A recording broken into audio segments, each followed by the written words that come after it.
मौसम को लेकर इस समय की बड़ी खबर सामने आ रही है। देश के कई राज्यों में मौसम विभाग ने भारी बारिश को लेकर पूर्वानुमान जारी किया है। वहीं दिल्ली एनसीआर में भी मौसम का ट्रिपल अटैक जारी है। ऐसे में बिना देरी किए देश के जाने माने weather expert doctor S N Pandey ji से जानते हैं कि अगले 24 घंटों में देश में मौसम की क्या स्थिति रहने वाली है।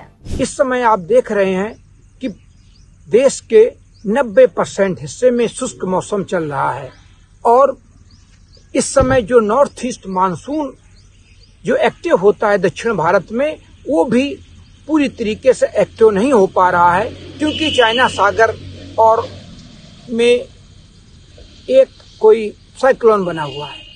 लेकिन अब अगले आने वाले दिनों में यहाँ पर केरल में, श्रीलंका में, तमिलनाडु के तट पर, चेन्नई, तिरुपति, आंध्र प्रदेश, रायलसीमा, अंडमान निकोबार में आज और कल बारिश होने की पूरी संभावना है।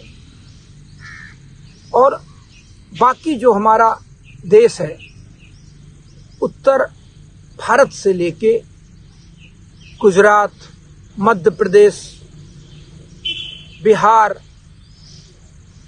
पश्चिम बंगाल, इन सब जगह तापमान गिर रहे हैं और रात के तापमान कई इलाकों में 10 के नीचे भी है। पहाड़ों पर जम्मू कश्मीर में माइनस में तापमान पहुंच गए हैं और अभी इसी तरह से अगले 24 घंटे में पूर्वी राजस्थान, मध्य प्रदेश, छत्तीसगढ़, उत्तर प्रदेश और झारखंड के कुछ इलाकों में शीतलहर की भी संभावना है। लेकिन पश्चिमी भारत जो है हमारा, पश्चिमी भारत में अभी तापमान में फिलहाल कोई बड़ा परिवर्तन होने वाला नहीं है। 2 से 3 दिन तक अभी पश्चिमी भारत के तापमान में कोई बड़ा परिवर्तन नहीं होगा। जहां एक और उत्तर भारत में पॉल्यूशन बढ़ा है और तापमान तेजी से नीचे गिरा है, तो वहीं दक्षिण भारत में बारिश का दौर लगातार जारी है।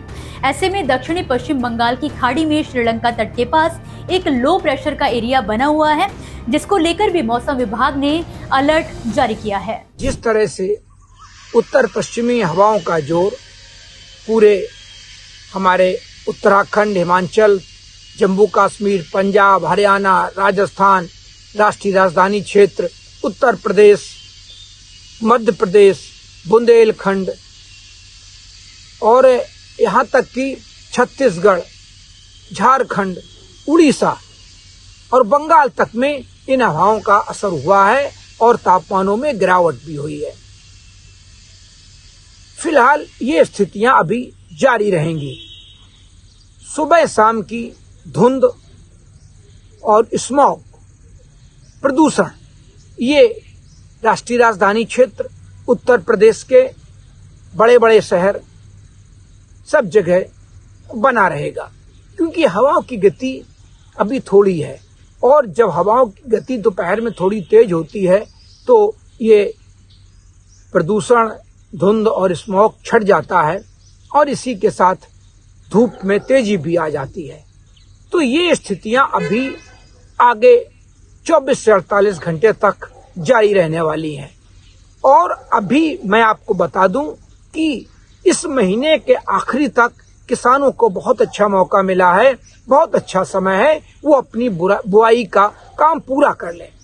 रबी की जितने भी फसलों की बुआई होती है, उस बुआई को वो 27-28 नवंबर तक पूरा कर लें क्योंकि इसके बाद फिर कई ऐसे मौसमी सिस्टम हैं जिनका असर उत्तर भारत, पहाड़ों पर और हमारे देश के कई हिस्सों पर पड़ने की पूरी संभावना है। लेकिन ये सारी स्थितियां नवंबर आखिरी में और दिसंबर के फर्स्ट वीक में रहने वाली हैं। तो अभी पूरा समय है किसान अपनी रबी की फसलों की बुआई संपन्न कर लें। तो दोस्तों, फिलहाल के लिए इस वीडियो में इतना ही। आप मुझे दीजिए इजाजत और इसी तरह मौसम से जुड़ी ताजा जानकारी के लिए आप देखते रहिए किसान इंडिया। धन्यवाद। मुझे बरसात की झीनी झीनी फुहारें मिले ना मिले, हमें पावस की उमस चाहिए। जी हां, मैं किसान हूं, क्रांति बीज बोना चाहता हूं। मुझसे अभी सावन भादों, क्वार कार्तिक या फागुन की बातें मत करो। मैं आषाढ़ की पहली बारिश में भीगकर ठहरी हवा में उमस से आकुल व्याकुल होना चाहता हूं।